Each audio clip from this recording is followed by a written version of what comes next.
Calaroga Shark Media.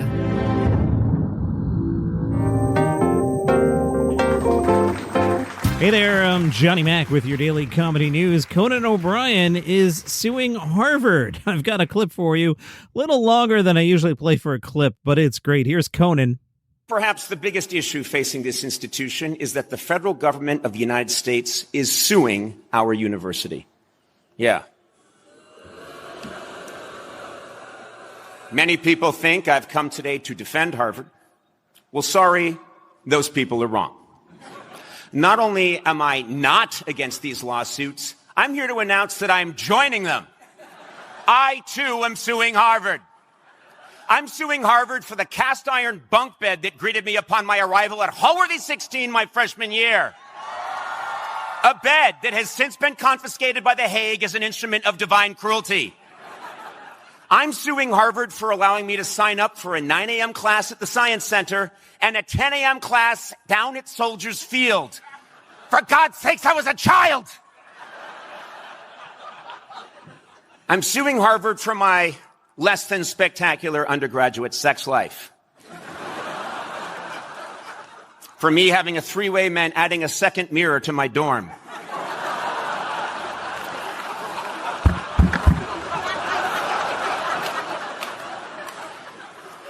I'm suing Harvard because once I had to listen to the Harvard Crocodillos do an 8-minute rendition of Splish Splash, I Was Taking a Bath. My God, each one took a solo, and it was awful. And finally, I'm suing Harvard because, and this is absolutely true, in the spring of my sophomore year, while trying to grab a quick lunch at Adam's house, I was served a meal called Captain Ben's Fish Spaghetti. To this day, I have no idea who Captain Ben is or why someone would combine government-issue cod with spaghetti. Harvard, I'll see your ass in court.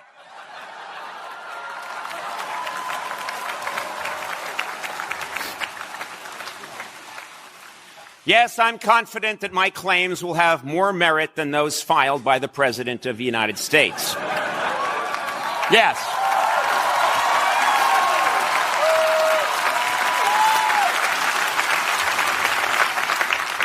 As you are aware, the current administration feels Harvard admits too many foreign students, and who knows, they may have a point.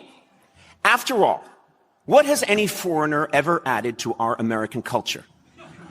With the possible exception of music, literature, art, cuisine, fashion, architecture, dance, scientific breakthroughs, and the core of our moral codes and ethical beliefs. Seriously.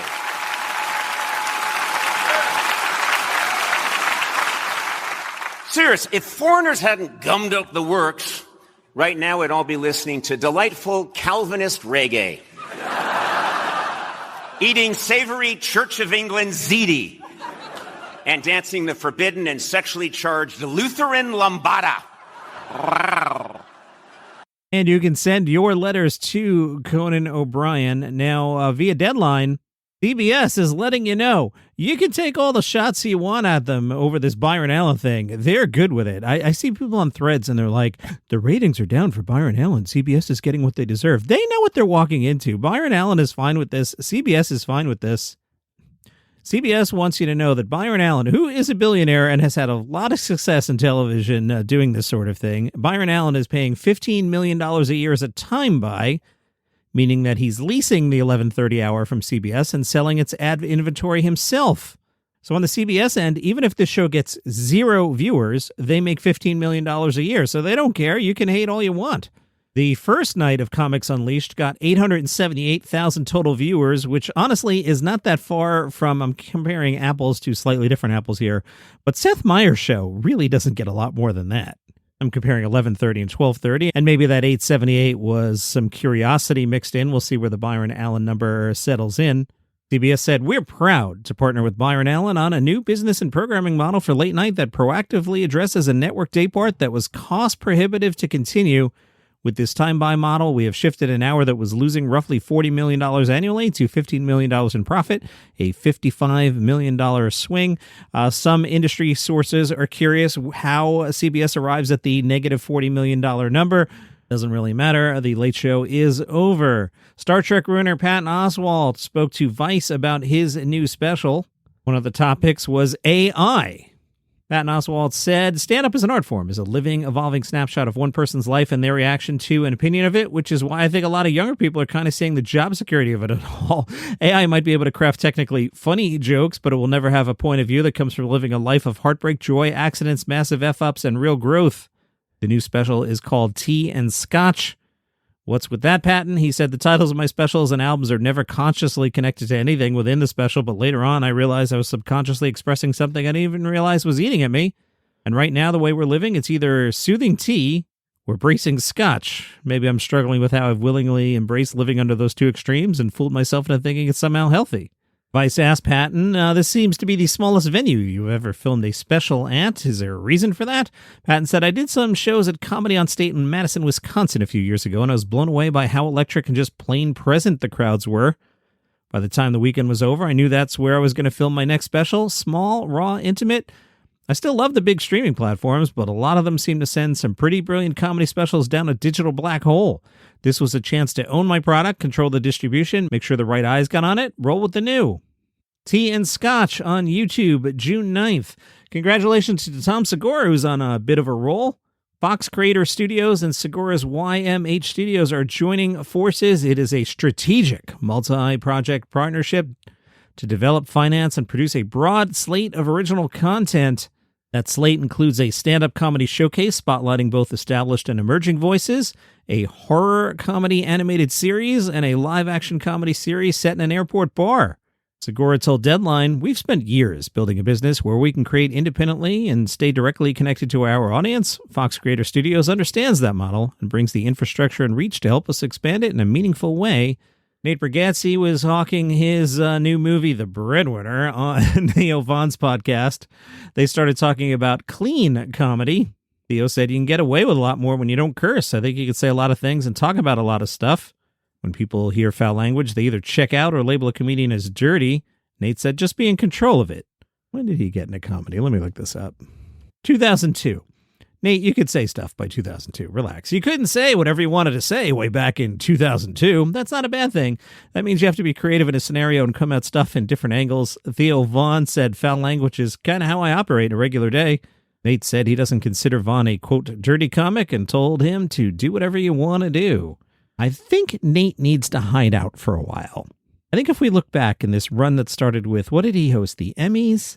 Like, he had all the heat coming off the SNL appearance, but then the Emmys, the game show, did anyone care? The movie, does anyone care? The theme park, does anyone care? I think he needs to just tap the brakes a little and just do a stand-up tour. But what do I know? He's making more money than anybody, and I'm sitting in the basement. Rob Schneider in the news, and as always, when Rob Schneider is in the news, it's about, really positive things. I don't know what it is with Rob. He's just one of those comedians that every time he appears, there's like strife involved with the story. This time he was weighing in on Adam Carolla making the Hollywood Walk of Fame. How about you just say, congratulations, Adam Carolla, or don't say anything.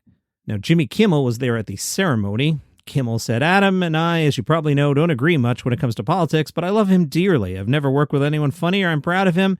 This is a guy who worked his way up from nothing to become literally a millionaire. And if you don't believe it, you'll hear him say it every single show. Schneider, who was not at the ceremony, had to jump on Twitter and said, have a friend like Adam Carolla who's able to set aside the most egregious, whiny, hate-spewing leftists, lying even about murder, BS, and still be a pal. All that is believed to be about Jimmy Kimmel. Adam, congratulations on your well-deserved star and your loyalty above ideology. Greg Proops has a new album. It is called Kidding But Still. It's available via A Special Thing Records. Proop recorded at the Punchline in San Francisco on New Year's Eve for the 5th year in a row.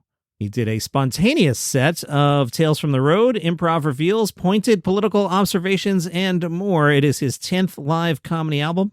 Jamel Johnson's third album is available for pre-order. It'll be out on June 12th. That's called Mid-Range. On Mid-Range, Johnson brings levity to serious topics like the racial biases of artificial intelligence, the way men encourage toxic masculinity, and the pros and cons of being a fat boyfriend.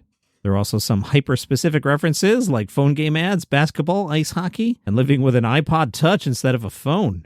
The Guardian caught up with Nish Kumar. Now, they point out, while they were doing the interview, there was a big poster promoting Prime Video's Last One Laughing UK, and in the center of the frame is Jimmy Carr. The Guardian reminds us in Kumar's last stand-up show, he recalled the time he confronted Jimmy Carr about Jimmy Carr's decision to appear on Jordan Peterson's podcast. The Guardian tells us Kumar is initially hesitant to criticize his fellow comics, saying, "All I'm thinking right now is a single phrase, you should not be allowed to give interviews." But soon he was calling out Jimmy Carr, Bill Burr, Dave Chappelle, and Jack Whitehall for playing a part in the, quote, cultural washing of a repressive regime. All that about the Riyadh Comedy Festival, I imagine? He found the participation of those who have complained about cancel culture egregious. Kumar said, "I don't want to hear about free speech from any of those C words again." He tells us he's not living like a superstar. No one I know of is a level of wealth where they have transcended the mechanism of day-to-day life. That's a Jimmy Carr level of money. We found out that Kumar even turned down Last One Laughing.